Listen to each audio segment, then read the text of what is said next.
Jæja, Kristín. Það var að lokamót með íslenska landsliðinu, lokamót Eurobasket sem bara núna nokkra daga frá eftir frábær undankeppni hjá okkur. Við erum í Tyrkíu hérna heima og eitthvað væntanlega verið eftirvænting síðan að sá leikur kláraðist.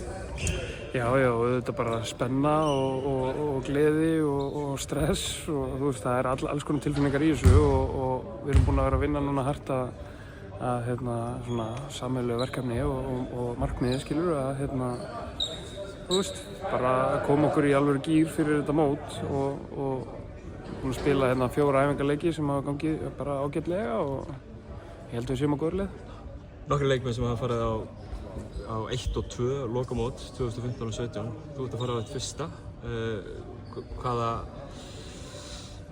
Hvað eru þessir eldri gaurar hvaða ráðir eru þeir að gefa okkur sem eru að fara í fyrsta? Já, kannski ekkert endilega ráð, þeir eru náttúrulega að tala bara, þú veist, það gerist ekkert á hverjum degi að Ísland fer á stórmót og þú veist, það eru 8 ár síðan við fórum síðast.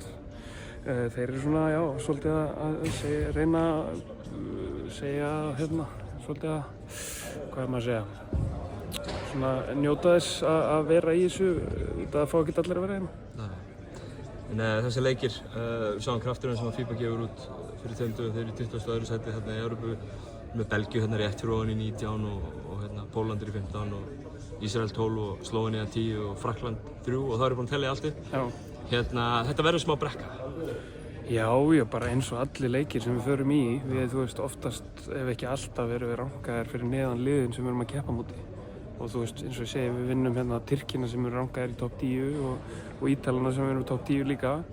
Þú veist, þannig að við erum orðnir alveg svolítið, ég segi ekki vanir, en þú veist, við höfum unnið þessar stóru þjóðir og við eigum fullt erindin á þetta mót, við erum búin að sýna það. Ekki mikilvægt að einmitt hafa unnið þessar stóru þjóðir farandi í þetta mót?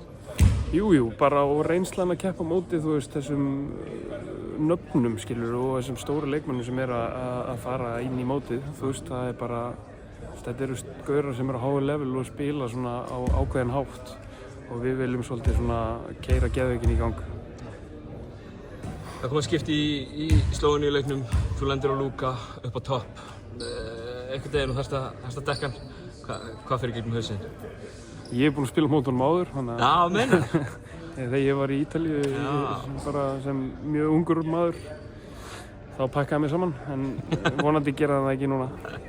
Kæra þakki Kristín og gangi ykkur vel með riðilinn. Takk hérlega.